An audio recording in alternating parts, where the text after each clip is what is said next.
So, look what came in the mail today. I am super, super excited. I've already opened it up, of course, and started to bust into it before I realized I probably should take a video. So, this time, I got 12 corals, I believe. As always, Worldwide Coral sends a nice paper that's thicker. I don't know if it's waterproof, but it feels like it might be. That talks about how to take care of their corals, what you do. It says they don't recommend dipping corals just after you get them. It's probably why I never dipped them. Sure, I read that at some point. I know during the last sale, a lot of people were asking about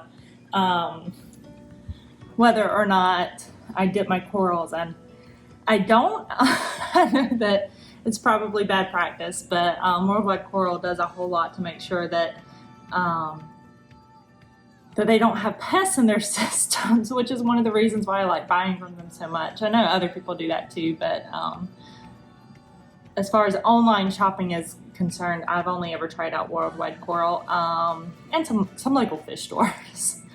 But I kind of feel like it's worth the risk that there's probably not going to be any pests on them.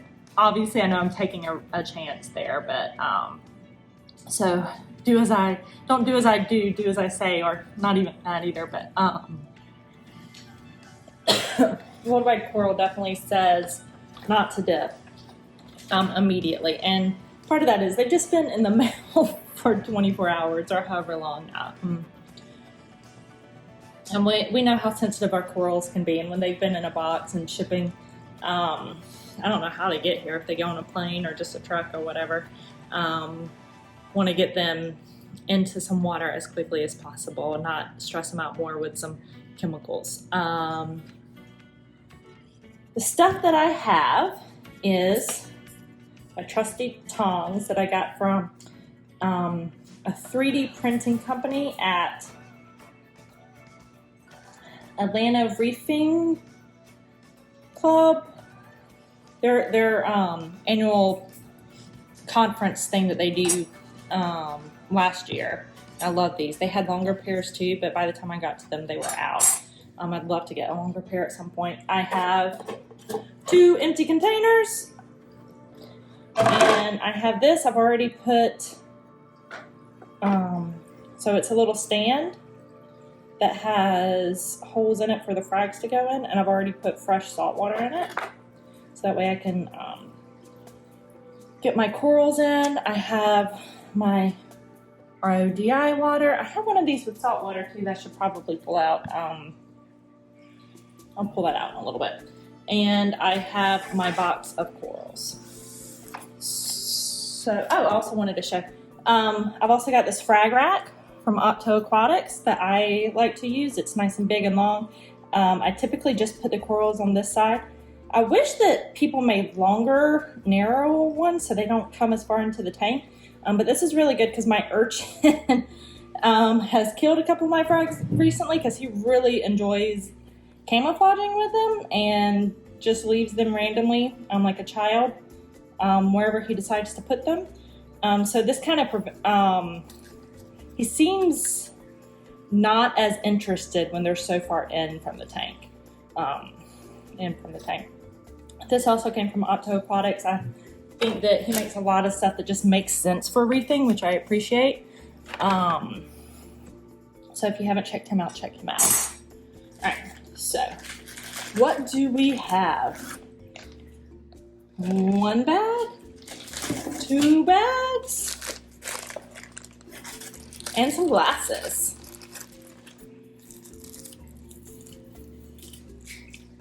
So orange glasses are nice so that you can see the colors pop a little bit better underneath the actinic lights. I might be saying that wrong.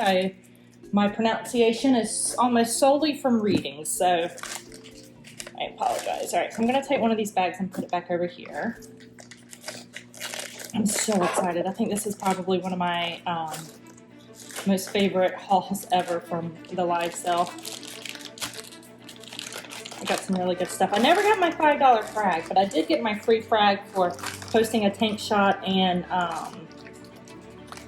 buying shipping before it all started. All right, so this is number 12, which is a red Escastria. Number 6, who is the ruby red micro Musa. I've never had a micro Musa before, so I'm excited. And those are very similar to the what we used to call acans, but acans got moved to micro Musa. Now they're called Lord something micro Musa, so they're in the same category, even though they're not. They used to not be. This is my Rainbow Monty. This is my the one that I got for free. And everybody can get that one if they just get shipping before the, I think by Friday, before the live sale starts. Number 5, a Till Ring Aussie Ward. So same, got moved into the same category as the micro Musa. Again, we used to call them acans, but scientists always change taxonomy. Number 4, a cherry Aussie Ward. I got this one for $9. I wasn't even trying, I was on the phone. I'm like, apparently I'm faster at winning when I am only half paying attention, because I got a $9 one, but I couldn't manage to score any of the $5 ones this time, which is fine. You win some, you lose some. Peppermint Escastria. That one just, I thought was really stunning. Seem to have gotten into Escastrias this time.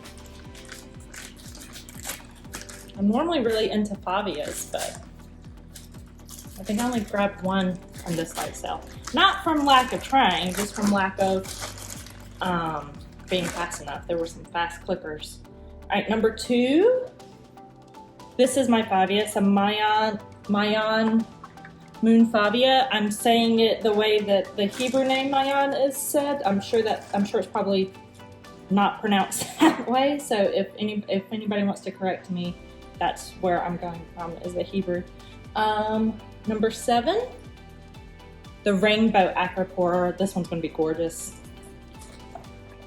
I was not going to get another Acropora. I was at 3 Acroporas, and that one popped up and I was like, I need it. I was saving for the Cookie Monster one, and then I bought 3 and I was like, I need to make sure that I'm continuing to keep my Acroporas alive before I dive in even deeper. A Spearmint Montipora, so I got this one on the after sale. So it didn't sell during the live sale, so I was able to grab it for a slightly less percentage. Number 3 is a Neon Bird's Nest. So this is something that I've tried multiple times and they grow for me and then suddenly die. I'm trying it again because I just recently started tracking my alk really well, alkalinity, and as embarrassing as it is to admit, I think we've all done it when we first were in the hobby. Hopefully, maybe I'm the only one who's done this, but I just didn't realize how important keeping some of the parameters stable was.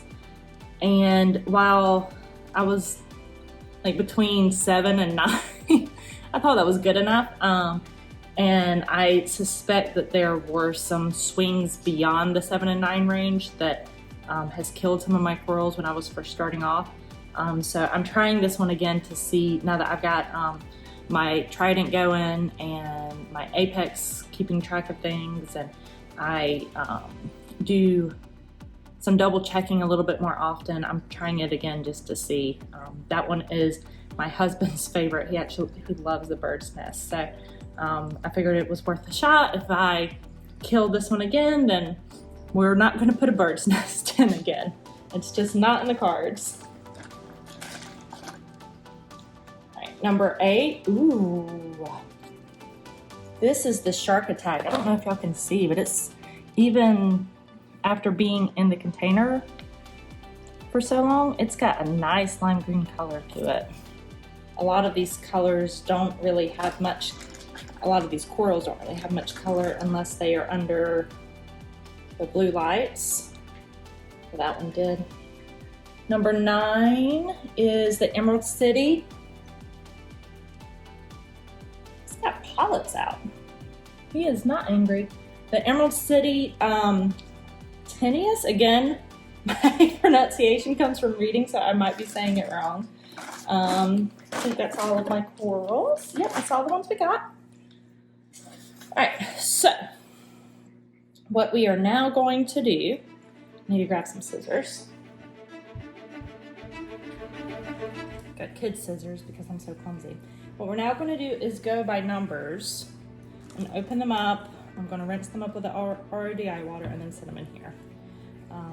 And I might need to go get some more salt water because this isn't quite covering the frag rag that's in here. I love this thing. It just makes so much sense to have a place to sit your frags, and maybe other people have seen this, but or other people make it, but I have not seen it anywhere before. I should have put them in here in order because now I don't know. All right, there's number 2.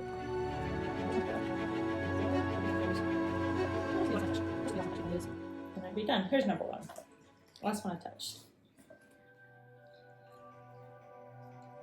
All right, so I'm going to open it up over here.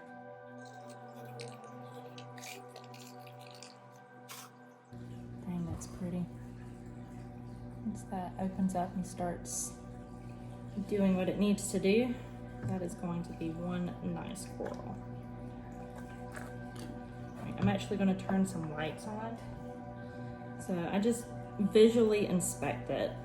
If I had the setup to be able to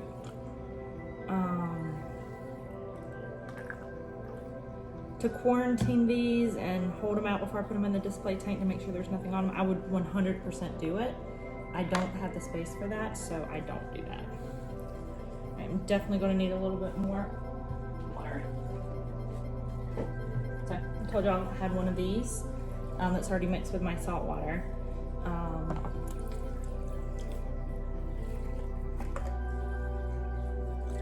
So if I ever need a little bit of extra salt water, I've always got something available.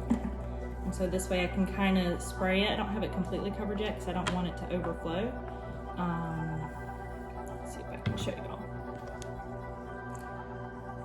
So I'll just keep spraying it to make sure that it's staying wet as I'm going. All right, so I did. Okay. So number 2 is a Favia. So this is one of those that I tend to gravitate towards. I had a whole bunch in my tank at one point. And I had a filefish who decided they were delicious. And he chowed down on them.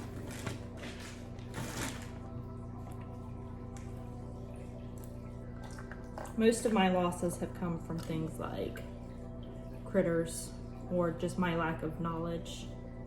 And after almost 2 years, I think I'm finally feel like I'm not totally an idiot. I'm definitely still a noob, but there's still a lot of stuff I don't know.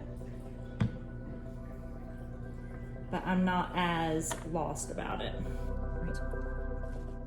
So number 3 is the bird's nest.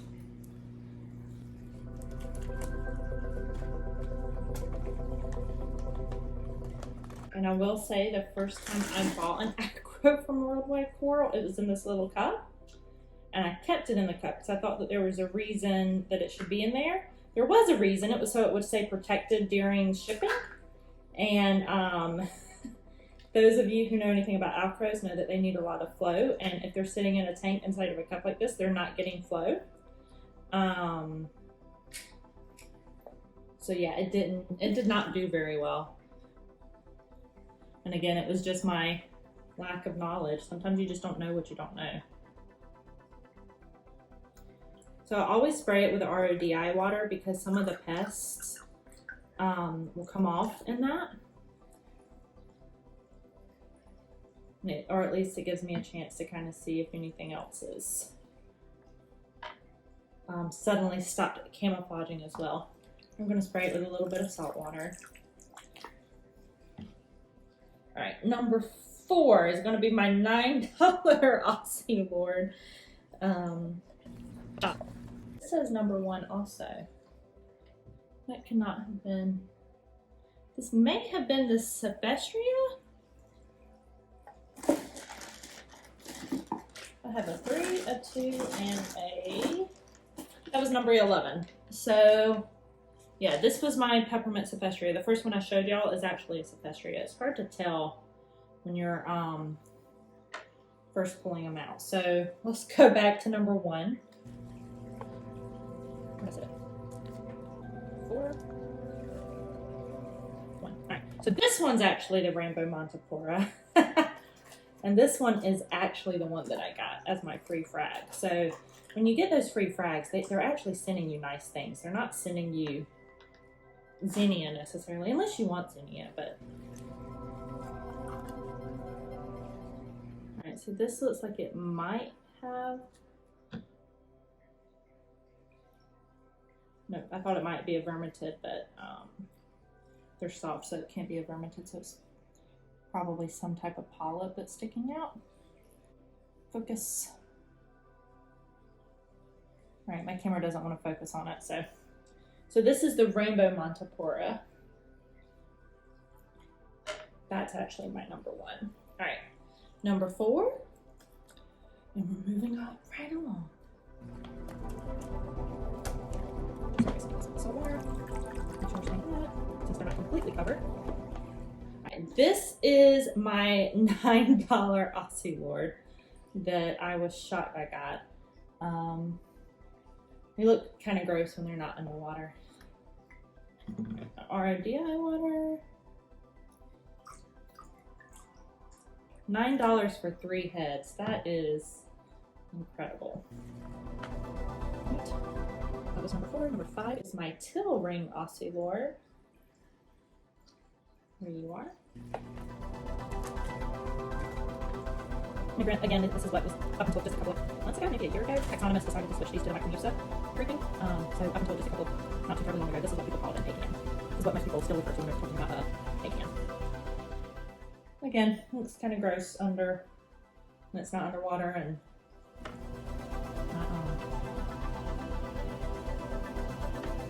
not under lights. So that is 1, 2, 3, 4, 5, 6. So we're halfway done. Moving on to number 6 because I opened number 11 already. We have a ruby red micro Musa. So I've never had a micro Musa before. This is, they're very similar to the ACAN or the Aussie Wards, but they're tinier. And that's kind of how a Bower Banky has been described to me, is that they're really similar to the Aussie Lords, but are bigger. So this one has 1, 2, 3, 4, 5. Let me count again. 1, 2, 3, 4, 5, 6, 7, 8, 9, 10, 11 heads on it. So it's pretty tiny to have so many heads. So it's definitely a different look than the Aussie Ward. All right, number 7. This is why I got 2 containers. I don't know if I can see, but this is starting to get a little full.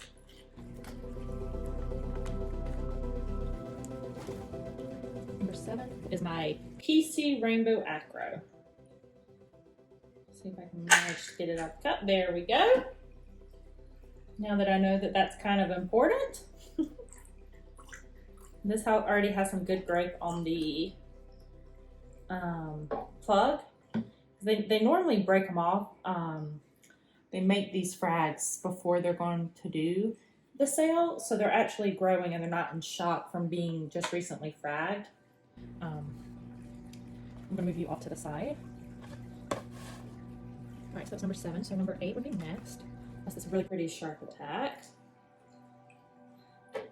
In the Reef Squad Lounge, we were talking about how terrified I am of sharks. Just the day before the sale, and people were posting some amazing videos of diving with sharks. And when I saw this called the shark attack, I'm a sucker for names. It's nice that it's really pretty too. So it's not just that I'm a sucker for names, but this is a really pretty frag. got some nice color to it outside of the water too. It's unusual. Just spraying these to make sure they're getting nice and wet. Number 9. This is my Emerald City Tenuis. So this is the last acro I got in the cell.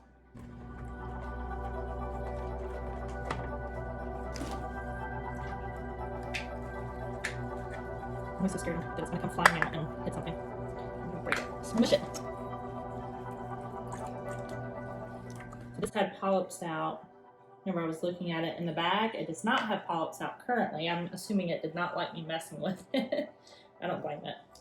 All right, number 10 is a Spearmint Montipora. And this was, I actually got the Favia and this one in the after sale. So after the sale is over, the things that didn't get bought up goes on sale a little bit more on the website. I normally catch 1 or 2 more things that I like from that.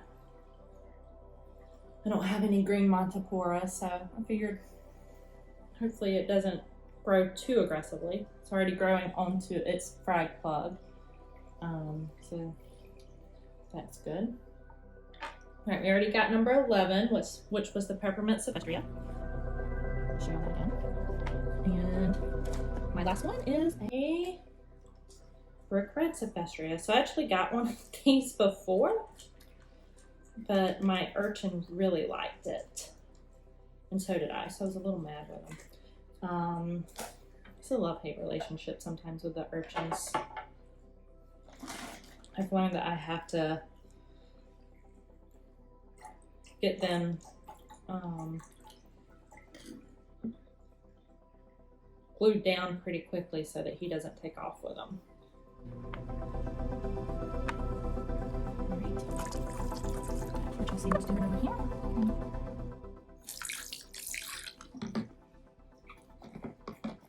All right, this is salt water, and I'm just going to dump the rest of what I have in this bottle in here, trying to as much of it as possible. Got a little bit out of my tank.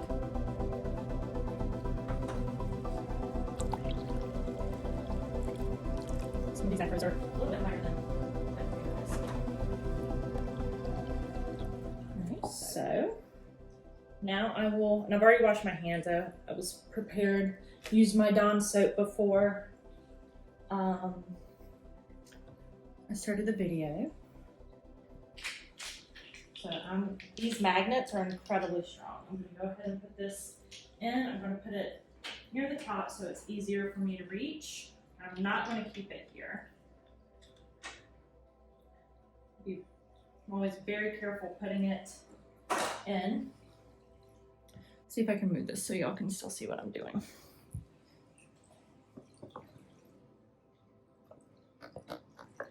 See it a little bit. So I'm going to put them in order just so that I don't forget what they are. So starting with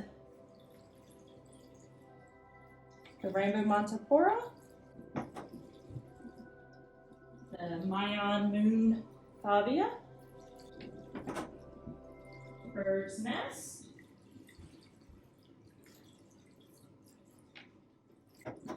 again, I don't do much of an acclimation period. Probably something I need to, a change I need to make. Cherry Aussie Ward, and this is the Teal Ring Aussie Ward, and these colors are already looking so much better.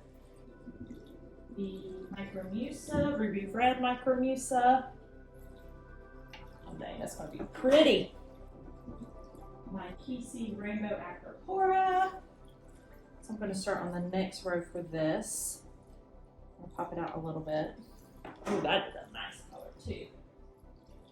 The Shark Attack Acropora. That's handsome. Emerald City Tenuis.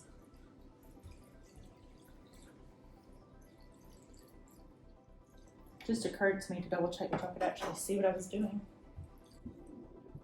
Spearmint Montipora.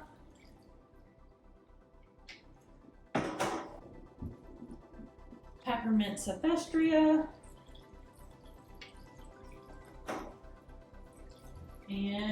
my brick red Escastria.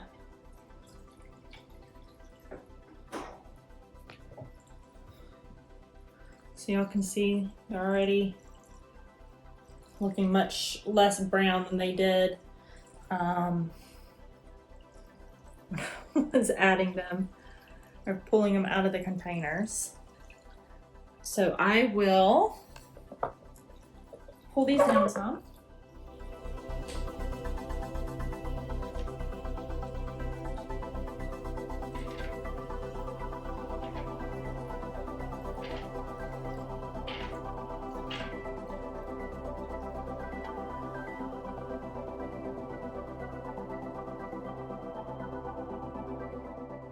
Chance to adapt to the light a little bit. They've just been in the dark for quite a little bit of time. So I'll probably start placing them over the weekend. Man, that rainbow looks really pretty. It's blue now. It's crazy how that color changes before and after. I have no idea where I'm going to put them all in the tank. I need a bigger tank. I always need a bigger tank. But can't wait to see what they're going to do. Thank y'all for watching with me.